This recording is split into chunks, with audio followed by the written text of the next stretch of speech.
Happy Wednesday morning, Mountaineer fans. It's Chris. It's Mike. It's earsports.com, taking up 3 minutes of your morning. No questions this week. What a question for me.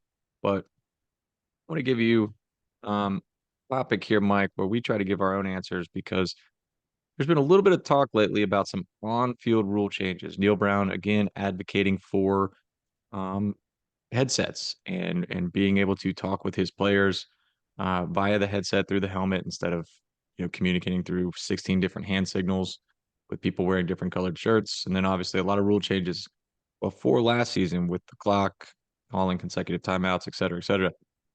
What rule change would you implement for college football on the field? Not recruiting, none of that stuff on the field. There's a couple I like that I'll just cross off the list right away, but I hate roughing the passer, negating an interception. Just don't like it. Let the interception happen, but sure, tack on 15 yards, but one is not necessarily related to the other.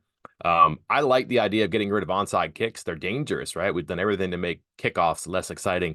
Get rid of onside kicks and then let the team spot it on a 4th and 15. And if they convert it, they continue to go. If not, turnover on downs. The one I want to do, Chris, is going to expedite the game too, because that's what we did last year and it kind of worked. On the replay, if it goes to the booth, it goes to somebody who has no idea what the call on the field was. They're not trying to figure out beyond a reasonable doubt, enough evidence to overturn. Call on the field stands, call on the field is confirmed. No, they don't know. They come in blind and they judge on what they see. They're not trying to make the officials look good.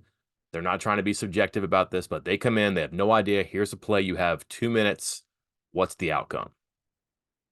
None of this like balancing act and tug of war. Just here it is. You're coming in from the cold. You decide.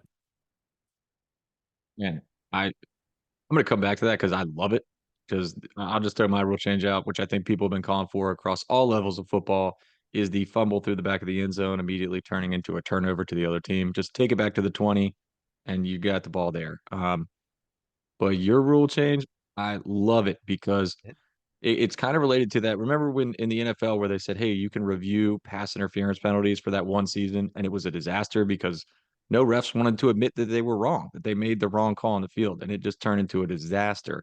Well, for those who don't know, that guy in the booth, just another ref. That's Mhm. buddies with these guys. That's part of the crew with these guys. That travels with these guys. That's friends with these guys. And there is going to be some inherent bias where they don't want to make their friends look bad. And so I love the idea of them coming in completely blind, not knowing what it is. Send the video to someone in New York or DC or wherever that someone's not at the game watching what's happening and they can make the own call. Love it. Love it. Love it.